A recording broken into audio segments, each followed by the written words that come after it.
디모데전서 3장 14절에서 4장 5절 말씀입니다. 14절에서 15절.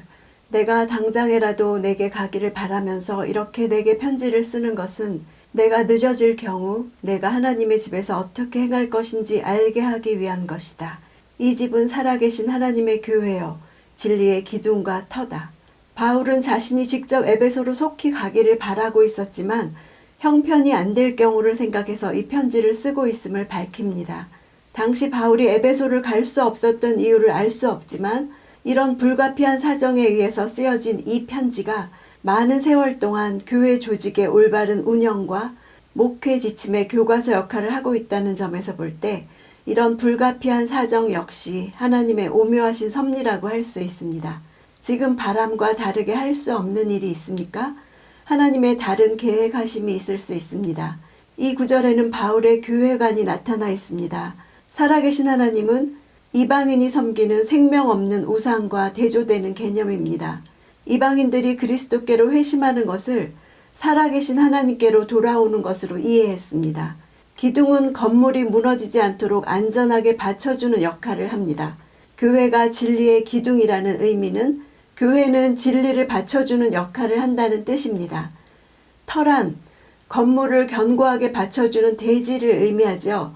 교회에 대해서 터라는 단어를 사용한 것은 이단이나 복음의 진보를 방해하는 세력들의 공격으로부터 교회가 흔들리지 않고 복음의 진리를 확고하게 지켜야만 함을 나타내기 위해서입니다. 진리의 기둥과 터라는 표현으로 진리를 견고하게 지지해서 거짓 가르침의 공격으로부터 진리를 사수하고 알려야 하는 교회의 책임을 잘 보여주고 있습니다. 16절. 참으로 이 경건의 비밀이 위대하다. 그분은 육체로 나타나셨고 성령으로 의롭다함을 얻으셨다.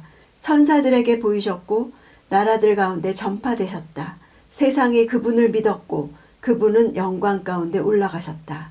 교회는 그리스도라는 내적 요소가 본질입니다. 이 찬송은 초기 기독교 선포의 핵심이고 나중에 교리적으로 확정된 신학의 내용입니다. 성육신과 십자가와 부활과 승천이 모두 들어있는 이 내용이 바로 경건의 비밀입니다. 기독교 복음이 위대한 것은 바로 복음의 핵심인 그리스도께서 위대하시기 때문입니다. 바울은 기독교 복음의 결정체로서 예수 그리스도의 구속자로서의 삶을 요약하고 제시해서 성육신으로부터 승천까지를 망라하는 3년 6행으로 된 시로서 표현했습니다. 우리말로는 잘 드러나지 않지만 원문으로 보면 본문은 고도의 정형성과 시적인 운율을 가진 평행 대구 구조로 기록되었습니다. A, A-, B, B-, C, C-. 그분은 육체로 나타나셨고 성령으로 의롭다함을 얻으셨다. 천사들에게 보이셨고 나라들 가운데 전파되셨다. 세상이 그분을 믿었고 영광 가운데 올라가셨다.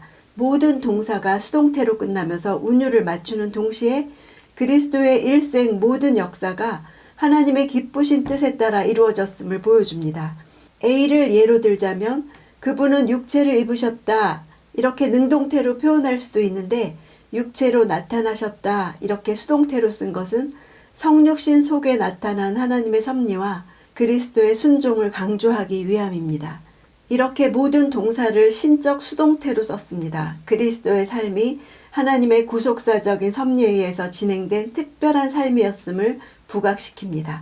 또한 모든 것을 염두에 두고 얼마나 세심한 주의를 기울여서 묘사했는지 B의 경우 천사들에게 보이셨다 이 문장에만 전치사 n을 쓰지 않았습니다. 그 이유는 6가지 내용 중에서 천사에게 나타나신 것은 당시 천사에 의해서 신성을 인정받은 사건에 큰 의미를 부여하는 초대교회 일부 신자들을 염두에 둔 표현일 뿐 사실상 다른 사건들에 비해서 큰 비중을 차지하지 않는 것으로 볼 수 있습니다.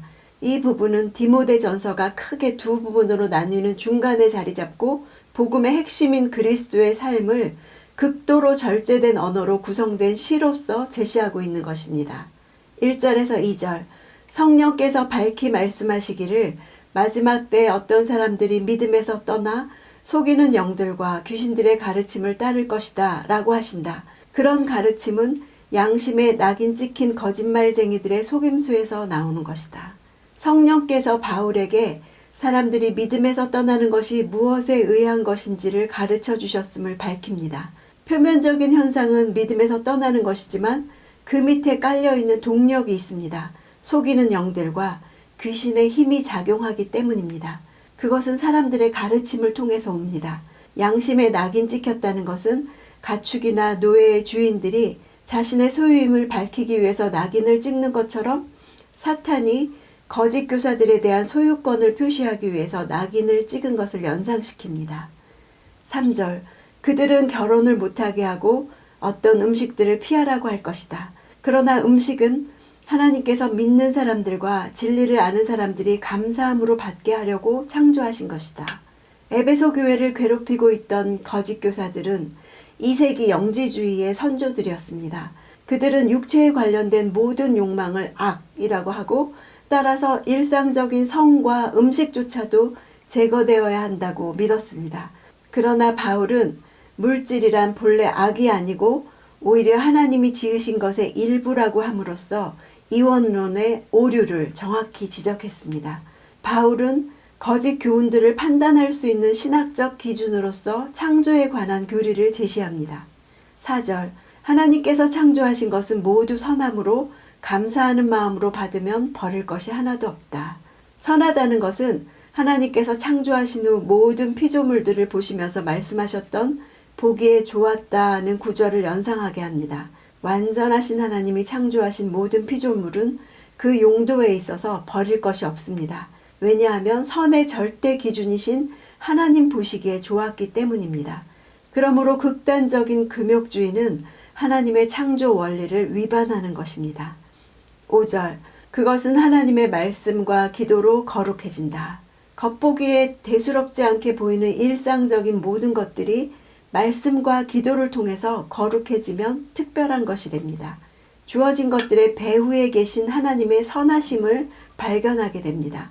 하나님께서는 말씀을 통해서 모든 만물이 선하다고 이미 인정하셨기 때문에 그리스도인들은 기도를 통해서 하나님이 지어주신 모든 것들을 감사함으로 받고 사용할 수 있는 것입니다. 결혼과 음식과 하나님이 창조하신 많은 선물은 2번 거룩하게 됩니다. 첫째로 하나님이 만드시고 우리에게 누리라고 주셨기 때문에 거룩하고, 둘째로 우리가 그 선물들이 하나님께로부터 왔음을 인정하고 감사함으로 받을 때 거룩해집니다. 하나님의 창조적인 말씀과 우리의 감사 기도는 우리가 그것을 사용할 수 있도록 거룩하게 합니다. 거룩은 객관적으로는 하나님의 말씀으로, 주관적으로는 기도로 완전해집니다. 영적으로 치우치면 세상을 부인하고자 하는 영지주의적 경향에 빠집니다. 하늘에 대한 소망만을 강조할 때 이 땅에서의 축복을 누리지 못합니다. 오늘 식사하며 감사기도 드리고 책을 읽으면서도 산책하면서도 감사기도 하면서 하나님이 주신 귀한 선물을 감사하게 받고 기쁨으로 즐기는 시간이 있기를 원합니다.